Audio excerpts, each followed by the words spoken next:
Bishop Robert Barron, who's a great Catholic commentator in the United States, said this: Charlie Kirk died with a microphone in his hand, not a gun, and that's the difference.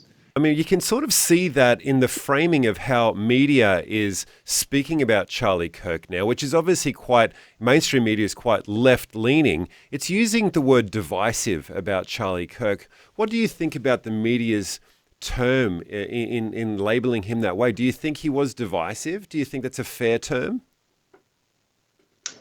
Look, Charlie Kirk was 31, and I want to say to most people, what were you like at 31?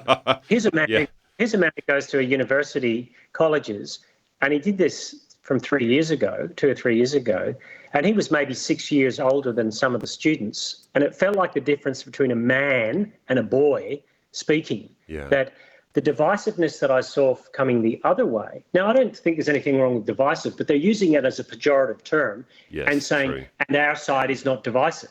And that's just not true.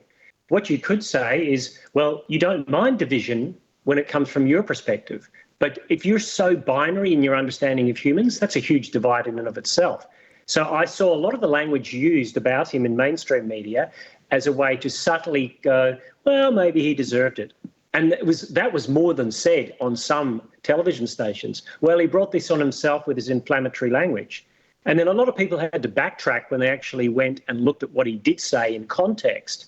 And that was what probably troubled me more than anything, is that there was a certain glee among very hard progressive left, and then there was a certain dismissiveness among the mainstream media.